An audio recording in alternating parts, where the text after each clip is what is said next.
ሚራና ሮቤል እንግዲህ አድናን ካገታቸው ቦታ አምልጠዋል። በመጀመሪያ አድናን የሳራን ጉዳይ ንገሩኝ ብሎ እያወጣጣቸው ነበረ። ሚራም እንግዲህ ለሮቤል ያላት ፍቅር በጣም ከባድ ስለሆነ እውነታውን ነግሯለች ማለት ነው። ሳራ ሞታለች ነው ብላ ለአድናን የነገረችው። አድናንም ይሄ እውነት ሊሆን አይችልም ብሎ በጊዜው ስለተደናገጠ ምንም አይነት ጥያቄ አልጠየቃቸውም። ምክንያቱም ጥያቄ መጠየቅ ነበረበት። ለምንድን ነው የሞተችው? ማን የገደላት? ምናምን የሚለውን ጥያቄ አልጠየቃቸውም ለነሱ ማለት ነው። በሰዓቱ በጣም ስለደነገጠና ስላላመናቸው እውነት አይደለም ነው ያላት ለሚራ። እናንተ ሲጀመር እየዋሻችሁ ነው፣ የእናንተ ድራማ ማለቂያ የለውም፣ አሁንም እየዋሻችሁ ነው። ስለዚህ ሳራ የት ናት? ሳራ ነው የምትሉ ሲላቸው አይ እውነቴን ነው አድናን፣ ሳራ ሞታለች። አድናንም እንግዲህ በሰዓቱ ስለተደናገጠ ምንም አይነት ጥያቄ ሳይጠይቃቸው እዛው እንዳሰራቸው ጥሏቸው ነው ወደ ቤት ሄደው ማለት ነው። ሮቤል ደግሞ እባክሽን ሚራ ተጠንቀቂ፣ እግርሽ እንዳታወርዱ እያላት ነበረ። እሷም እሺ በቃ ብለው እሱን የታሰረበትን ፈቶ እሷን ፈትቶ ከዛ ቦታ አምጠው ነበር ማለት ነው። እንግዲህ በስተመጨረሻ ሚራ ሮቤልን ከድተዋለች። ከዚህ በፊት ተው ሮቤል፣ ከዚህ ቤት እንጥፋ፣ ይቺ ሉሃና የምትለውን ነገር ተውና እንጥፋ፣ ሉሃና ሲጀመር ላንተ አትሆንህም፣ ሉሃና የአድናን ብቻ ናት ብላ በተደጋጋሚ አስረግጣ ነግረው ነበረ። እሱ ግን ለሉሃና ካለው ፍቅር የተነሳ ይሁን ወይ ደግሞ ከአድናን ለመቀማት የተነሳ ይሁን ምንም ሊስማማ አልቻለም ማለት ነው። ከዚህ በፊት ብዙ ጊዜ ለምነዋለኝ፣ እሱ ግን ከእሷ ጋር ለመሄድ ፈቃደኛ አልነበረም ማለት ነው። እንግዲያውስ እንደዛ ከሆነ ፍቅር ይቅር ብላ ወይዘሪት ሚራ ሮቤልን ከድተዋለች ማለት ነው። ሂደ ከቤት ብር አምጣ፣ እንደዚህ ሻንጣ አለ ብሩን ይዘና እኔ ከዚህ እጠብቃለሁ ብላ ወደ ቤት እንዲሄድ አደረገችው ማለት ነው። እንግዲህ ከአድናን ከክፍሉ ስለነበረ መግባት አልቻልኩም። እንዴት ቶሎ ብለን አንቺ ምን ሆነ ነበሩን በዛው ይዘው ልጠፋ ነው እንዴ እያለችው ነበረ። ምን ሆነሻል አንቺ ደግሞ ወዴት ነው ይዤው የምጠፋው? አድናን ስላለ አድናን እያለ ደግሞ መግባት አልችልም። እንደምንም ብለ አስወጣውና ገብተህ ብሩን አውጣ ስትለው እሺ በቃ ብሎ እንግዲህ አድናን ወደ ሉሃና ክፍል ሲሄድ እሱ ደግሞ ሄዶ ከአድናን ክፍል ሻንጣውን ይዞ ወጥቶ ነበር ማለት ነው። እንግዲህ ሲሄድ ሉሃናና አድናን ወደ ሳሎን ሲመጡ እሱ ደግሞ በመጋረጃው ስር ነው ተደብቆ የነበረው። ሚራ ወይኔ ቀረ በቃ ይሄ ሌባ በቃ ከዳኝ፣ ድጋሚ ከዳኝ ሮቤል እያለች ስልክ ስትደውልለት አድናንና ሉሃና ይሰሙታል ማለት ነው እዛው እንደቆመ። ከዛም መጋረጃውን ሲከፍተው አቶ ሮቤል ይዘዋል እና ምን እያደረግክ ነው ምናምን ሲለው ምንም አላደረግኩም አድናን፣ ከዚህ በፊት ልጠፋ ነው አይደል? እሺ አሁን እሱ ሻንጣ ውስጥ ያለው ገንዘብ በሙሉ የኔ ነው፣ ስለዚህ አምጣውና መሄድ ትችላለህ። ምን እያልክ ነው አንተ? ሻንጣ ውስጥ ያለው ነገር ሁሉ ብር ነው ብለን እንዴ የምታስበው? ብር አይደለም፣ ይሄ የራሴ ልብስ ነው እኮ። ልብስ ከሆነ ሻንጣውን አሳየኝ። አላሳይም፣ ይሄ እኮ ልብሴ ነው፣ የራሴ ልብስ ነው፣ ስለዚህ አላሳይህም፣ ላሳይ ፈቃደኛ አይደለሁም ቢለው አድናን አይ በፍጹም ማየት አለብኝ፣ እዚህ ውስጥ ያለው ብር ነው፣ ይህ ብር ደግሞ ራሴ ለፍቼ ግሬ ጥሬ የሰራሁት የቤቴ ብር ነው፣ እናንተ በላይ ላይ ሽጣችሁ ብሩ ልትወስዱ ነው ምናምን ብሎ ሻንጣውን ሲያዩ ሚራ ድጋሚ ሮቤልን ሸውዷል ማለት ነው። ከዛ ሻንጣ ውስጥ የነበረው ገንዘብ ሳይሆን ደብዳቤ ይጽፋለት ነበረ ለሮቤል። ሮቤልዬ በቃ ይህንን ደብዳቤ ስታነበው በጣም እንደምትናደድ አውቃለሁኝ፣ ስታስበው ነው እጅ እመስላለሁ እንዴ? ለማንኛውም እኔም ከልቻለሁ፣ እኔ ባልከዳ ራሱ አንተ በዛው ብር ቢሆን ኖሮ በዛው ብሩን ይዘህ ልጠፋ ነበር አይደል? አንተ ከሃዲ ነህ፣ ብዙ ጊዜ ነግሬህ ነበረ አብረን እንጥፋ ብዬ ለምኜህ ነበር፣ አንተ ግን ፈቃደኛ አልሆንክም። ስለዚህ እኔም የራሴ መንገድ መርጫለሁ። አሁን አንቺ ካዲ ያልከኝ ይሆናል በልቻው ብላ እንደዚህ ብላ ጽፋ አስቀምጣለት ነበር ማለት ነው። ሮቤል የሚች ካዲ በቃ ካደች ምናምን እያለ ነበር። እውነት ለመናገር ሮቤል የሚያደርገው እንደዛ ነበረ። እውነትም ከሻንጣ ያለው እውነተኛ ብር ቢሆን ኖሮ ብሩን ይዞ ለመጥፋት ነበር ሀሳቡ እንጂ ወደ ሚራ የመሄድ ሀሳብ አልነበረውም። መቼም ቢሆን ከኔ ጋር አትኖሪም፣ መቼም ቢሆን አታገኘኝም እያለ ነበር እንደ ሴት ማለት ነው። ግን ሚራ በቀላሉ የምትሸወር ሰው አይደለችም። እሱን ድጋሚ ሸውደዋል ማለት ነው። በቃ የትም ብትገቢ አገኝሻለሁ፣ ይሄ ሲጀመር የእናንተ ተንኮል ነው፣ ሌላ ድራማ ፈጥራችሁ ነው እያለ ነበር። አድናን ደግሞ የትክክለኛ ነገር ነው። ምክንያቱም ሚራ እና ሮቤል ብዙ ጊዜ ተንኮል ስለሚሰሩ አድናን አሁንም በቃ የሆነ ተንኮል እየሰሩ ነው እንጂ እውነትም ሚራ ጠፍታ አይደለም፣ ጠፍታ ነው ብሎ አላሰበም ማለት ነው። ግን እሷ የእውነትም ጠፍታለች። እንግዲህ እሷ የጠፋችው ደግሞ ከሌላ ወንድ ጋር ታወራ ነበር ማለት ነው። ከእሱ ጋር ነው የሄደችው። ብሩንም በእሱ አካውንት ነው ያስተላለፈችው። እንደኔ ግን ከሚራ ጋር ያለው ሰውዬ ለአድናን ቅርቡ ሰው ወይ ደግሞ ያ ፖሊሱ የላከው ሰው ቢሆንና የአድናንን ብር ቢመለስለት በጣም ደስ ይላል። ምክንያቱም አድናን ለፍቶ ጥሮ ግሮ ያገኘው የቤቱ ብር ነው። ግን እሱ ሚስቴ ናት ወንድሜ ነው ብሎ በቤቱ አምኗቸው እያኖራቸው እያለ እነሱ እሱን ክደውት ከዛ ላይ እሱም ከወንድሙ ሚስት ጋር እሷ ደግሞ ከባሏ ወንድም ጋር በመማገጥ ከዛ ደግሞ ገንዘቡን ቤቱን ሁሉ እሱ እያለ ከቤት ውስጥ እያለ እኔና ሮቤል ባልና ሚስት ነን ብላ ከወንድሟ ጋር የእሱን ቤት ሽጣ የእሱን ሀቅ ይዛ ነው ልጠፋ የነበረው ማለት ነው። እንደዛ ቢሆን ጥሩ ነው። ምክንያቱም የአድናን ሀቅ ይመልስለታል ማለት ነው። በፍጹም ሚራ ይህንን ብር በሙሉ መውሰድ የለባትም። ያ አሁን አመንኩት ያለችው ሰለሞን የሚባለው ሰውዬ የአድናን ሰው መሆን አለበት። በቃ አድናን ሸውዶታል። ስለዚህ ይህን ብሩን መመለስ አለብኝ ብሎ እንዲመልሰው ነው መሆን ያለበት እንጂ ከዚህ ጋር ልትዝናናበት ወይ ደግሞ ገንዘቡን ልትበለው መሆን የለበትም በፍጹም። ሮቤልም ሚራም ሆኖ ወይ ደግሞ አሁን አብሮት ያለው ሰለሞን የሚባለውም ሆነ ገንዘቡን መብላት የለባቸውም። በቃ ጋታ ወደ አድናን መመለስ ያለበት። ሉሃና ራሱ በቃ አድናን ምናምን የሆነ ነገር ማድረግ አለብን፣ ብርህን እኮ ነው ይዛ የጠፋችው፣ ስለዚህ የሆነ ነገር አድርግ። ምን ላድርግ ሉሃናን እንደክሞኛል፣ በቃ ብዙ ነገር አድርጌያለሁኝ፣ በቃ በሰላም ከህይወቴ ከወጡልኝ ምንም አልፈልግም። በፊትም ሰርቼ ነው ያገኘሁት፣ አሁንም ሰርቻ አገኘዋለሁኝ። ይህንን ቤት እንዴት ብዬ እንደሰራሁት እኔ ነኝ የማውቀው፣ እነሱ ምንም የሚያውቁት ነገር የለም። አድናን አንተማ በጤና አይደለም፣ የሆነ የአእምሮ ሕክምና መታየት አለብሽ። እኔ የምሬ ነው። አንቺ በእኔ ቦታ ብትሆኚ ምን ታደርጊያለሽ?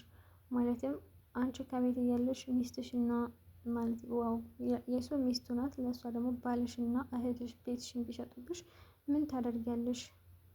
አይ እኔማ ከመጀመሪያውም እንዲሸጡ አልፈቅድላቸውም ነበረ ነው ያለችው ሉሃና። እውነት ለመናገር አድናን በጣም አሜኔታ ስላለው ነው። እሷም ሚስቴ ናት እሱ ደግሞ ወንድሜ ነው ብሎ በጣም ስላመናቸው ነው ይህን ሁሉ ነገር የተጫወቱበት ማለት ነው። ሰውን ታመንለት እንጂ አትመኑ የሚባለው ነገር እውነት ነው። ምክንያቱም በአድናን ላይ ማየት ትችላላችሁ። በጣም ነበር የሚያምኑት፣ እነሱ ግን በሱ ላይ የተጫወቱበት ነበረ።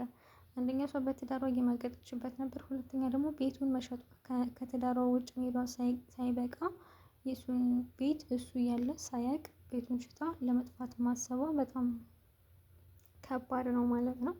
ሮቤል ደግሞ አድናን ወንድሙ ነው። በወንድሙ ላይ ይህንን ግፍ መፈጸሙ በጣም አጸያፊ ነው ማለት ነው። እንደምንም ብሎ የአድናን ሀቅ መመለስ አለበት ብዬ አስባለሁ። እንግዲህ እኔ አድናን ደግሞ አሁን የሚያስጨንቀው የሳራ ጉዳይ ነው። ሳራ ሞታለች ተብሏል። ይህን ነገር ደግሞ ለሉሃና አልነገራትም። እሷ ደግሞ ከአሁን ፖሊሱን አዋራ ወይ ፖሊሱ ምን አለ እያለች ትጠይቀዋለች። ፖሊሱ እጁን አውጥቷን ከዛ ነገር ሲጀምርም ፖሊስ አልነበረም፣ የአድናን የቅርብ ጓደኛው ነበረ። እንግዲህ ሚራ በዚህም በዛም ብላ ገንዘቡን ከፍላ ከስራው እጁን እንዲያወጣ አድርጋለች ማለት ነው። በመጀመሪያ ሁላቸውም ፖሊስ እንደሆነ ነበር የሚያውቁት። ከዛ ነው በቃ እኔ ከዚህ ስራ አልሰራም፣ ምክንያቱም ሚራ በጣም ከባድ ሰው ናት፣ ራስን ከነዚህ ሰዎች ጠብቅ፣ እኔ ግን ከዚህ ነገር እጅን አውጥቻለሁ ብሎ ወጥቷል ማለት ነው። እነሱ በፈቱ ስላስፈራሩት አንተ ከዚህ ስራ ወይ ደግሞ ከዚህ ቤት ማትርቅ ከሆነ ይህንን ፈቱ ለሚስትህ እንልክልሃለን ብሎ ሮቤል እና ሚራ ስላስፈራሩትም በትዳሪማ አልደራደርም በማለት አድናንን ከመርዳት ገለል ብሏል ማለት ነው። አድናን ቆይ ምን አድርጋችሁት ነው እንደዚህ ያደረገ? ሚራም እንግዲህ እንደለመደችው ሽንጣር ጋር ምንም አላደረግነውም፣ ሲጀመር እኛ ምን ልናደርገው እንችላለን? ሰውዬው የራሱ ቆፍጣና ሰው እያደረ እንዲህ ምን ይደረጋል? የሆነ ነገር አድርጋችሁታል። ሲጀመር እሱ ፖሊስ ሳይሆን ጓደኛዬ ነው ብሎ የዛኔ ነው ለሚራ እውነቱ የነገራት ማለት ነው። ለሉሃና ግን ምንም አይነት ነገር አልነገራትም። አሁን እንዴት ብዬ ነው የምነግርሽ? እንደዛ ብሎ እንግዲህ አድናን መጀመሪያ ተንኮል የሰራው ምንድነው እዚህ ጋር እነሱ በጣም ወሬ ስለሚያዳምጡ አውቁ ማለት ነው። ከሚራ በር አጠገቡ ነው። የት ነህ? በቃ መጣሁ ሁሉም ነገር ትነግረኛለህ ምናምን እያለ እያስመሰለ ማለት ነው ሳይደውል በቃ መጣሁ ምናምን ብሎ ሲሄድ ሚራ ደግሞ የእውነት መስሏት ወይኔ ጉዴ በቃ አሁን ጉዳችን ሊወጣ ነው ብላ አድናንን ተከትለው ስትሄድ አድናን ደግሞ እየተከተለችው እንደሆነ ሲያውቅ የሆነ ቦታ ተደብቆ እሷን መታትና ይዟት ሄዳ አገታት ማለት ነው። ምክንያቱም እሷ ሉሃና ማለት ነው ሚራ ሮቤልን በጣም ነው የምትወደው ስትለው ለሱ ብላ ምንም ነገር ታደርጋለች፣ ሰው ራሱ ትገድላለች ብለው ስለነበረ የሚራ ደካማ ጎን ሮቤል ከሆነ ሮቤልንም እሷንም አግቼ ሮቤልን እገድለዋለሁ፣ ካለበለዚያ ግን የሳራን እውነት አውጭ እላታለሁ ታወጣለች ብሎ አስቦ ነው እንደዛ ያደረገው። እውነትም ሮቤል የሮቤል እውነታ ወጥቷል ማለት ነው። ሮቤል እንደገደላት ባትናገርም ግን እውነታውን ተናግራለች። ሳራ ሞታለች የለችም በህይወት ብላ እውነታውን ነግረዋለች ማለት ነው ለአድናን። አድናን እዚህ ጋር በጣም ከባድ ጥፋት አጥፍቷል። ወዲያውኑ እንዳሰራቸው ማን ነው የገደላት ምናምን የሚለውን ነገር ማጣራት ነበረበትኝ። ያው ግን በሰዓቱ ስለደነገጠ ምንም አይነት ጥያቄ ሳይጠይቃቸው ከቦታው ወይ ደግሞ ካገታቸው ቦታ ቢያመልጡም እንግዲህ ሮቤል አይኑን በጨው አጥቦ ወደ ቤት ተመልሷል። ምንም ነገር አላደረኩም እንዴት እዚህ ትመጣለህ እያሉ ነበር አድናን። ምክንያቱም እሱ የመጣው ብሩን ለመውሰድ ነበር፣ ግን የውሸት ነው። ሚራ ቀልዳበታል። ሚራ አልለቅሽም ከእናቷ ወደ ራሱ ብትገባ አልለቃትም እያለ ነበረ ሮቤል ማለት ነው። በጣም ጉደኛ ነው። በነገራችን ላይ በጣም የሚጎሩ ሰዎች በጣም ፈሪ ናቸው። በጣም ይጎራል ምናምን ይዶረራል፣ ነገር ግን ምንም ማድረግ አይችልም። ሚራ ራሱ ሸውደዋለኝ። በጣም የሚያወሩ ሰዎች እንደዚህ ወንድ የሚጫወቱ ሰዎች በጣም ፈሪ ናቸው። ወይም ደግሞ ዝም የሚሉ ጸጥ ብለው ስራቸውን የሚሰሩ ሰዎች ናቸው ጀግናዎች እንጂ እነዚህ የሚፎክሩ ሰዎች በጣም ፈሪ እንደሆኑ በሮቤል ማየት ይቻላል። ከዚህ በፊት እንግዲህ ፖሊስ ሲመጣ እንዴት እንደሆነ ታውቃላችሁ? አልጋ ስር ሁሉ ለመግባት እንደዛ እየተርበተበተ እንደነበር ማለት ነው። ወይ አንተ ግን እስከዚህ ድረስ ነው እንዴ? ወንድ አይደለ እንዴ? ምንድን ነው እንደዚህ የምትልፈሰፈሰው እያለችው ነበረ ሚራ ራሱ ማለት ነው። ሚራ ራሱ እንደሷ አትፈራም እንደ ሮቤል፣ ግን በጣም እንትን የሚለው የሆነ በጣም ይፎካክራል ማለት ነው። እንደ ወንድ ያደርገዋል እና ግን በጣም ፍራታም ነው። ብዙ ጊዜ የሚያወሩ ሰዎች ፈሪ ናቸው፣ በጣም ፈሪ ናቸው። እንደዚህ የሚያቀርቡ ሰዎች ማለት ነው። ዝም ብለው ግን በወዳቸው ነገር የሚይዘው እንትን ሰዎች በጣም ኃይለኛ ናቸው። እንግዲህ ሮቤል በዛም ሆነ በዚህ ሚራ ሸውደዋለኝ፣ ብሩን ይዛ ጠፍታለች። ቆይ አንተ እንዴት ሚስትህ የቤትን ብር ይዛብህ ስትሄድ ዝም ትላለህ? ይህ ቤት እኮ የለፋህበት ቤት ነው። ወይኔ ወንድምህ ካልተጠቀምኩበት ለምን አታመጣም? ሄደህ ለምን ተከታትለህ ሚራን አታመጣም ብርህን እያለው ነበረ።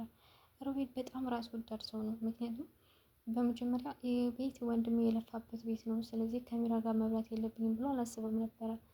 እሱ ብቻውን ሊበላ ፈልጎ ነበረ፣ ግን ሚራ ልታስበላው አልቻለችም። አሁን ሚራ ስትበላው ጊዜ ለምን ብርን አታስመልስም እያለ አድናንን ይወቅሰዋል ማለት ነው። አድናን እንግዲህ በእነሱ ውሸት እና በእነሱ ሌብነት በጣም ስለደከሙ ትቷቸዋል። በቃ ይውሰዱት ይጥቀማቸው፣ ፈጣሪ ፍረድባቸው ብሎ አሳልፈው ሰጥቷቸዋል ማለት ነው። ግን ሚራ ይህንን ገንዘብ አትበላውም። ይሄ ሰውዬ የአድናን ሰው ነው መሆን ያለበት። አሁን ሚራ ጋር ፍቅረኛ ተባብለው አብረው ያላት ሰውዬ የአድናን ሰው ቢሆን ገንዘቡ ይመለስለታል ማለት ነው።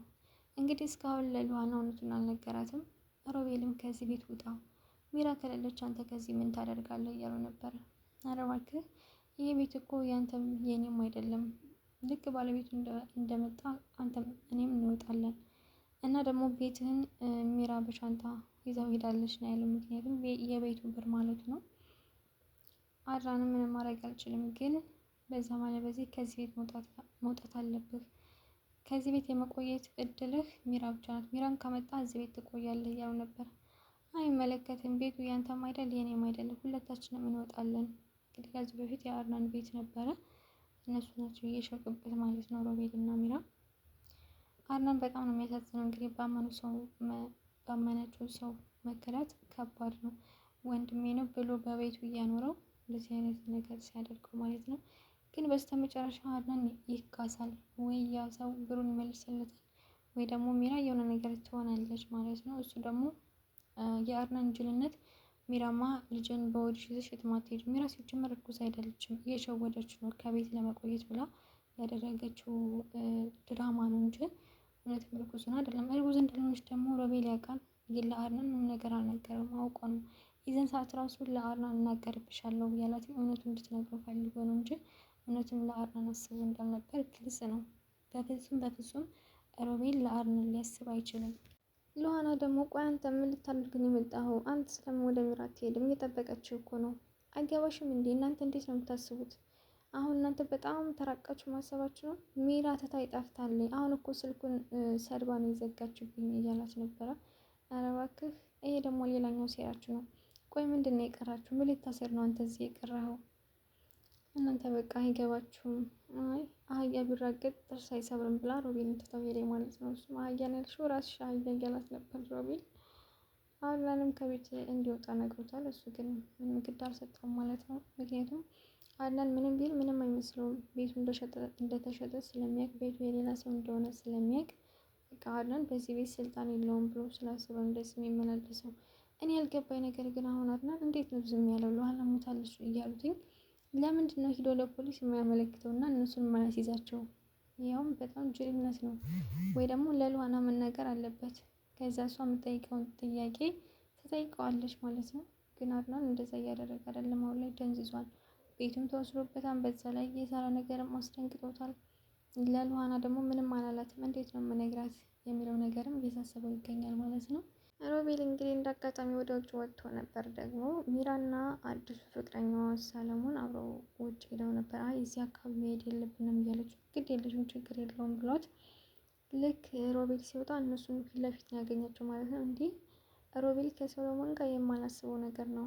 እኔ እንደዚህ በቀላሉ አገኝቻለሁ አላልኩም ነበረ፣ መቼም አልፋታሽም ብሎ እንግዲህ ከኋላ ሄዶ አንቺ ሚራ እንዴት ነው የምታስቢው? መቼም አላገኝሽ መስሎች ነበር እንዴ ብሎ ስልኳን ቅምት አደረጋት። አንተ ደግሞ ማነህ?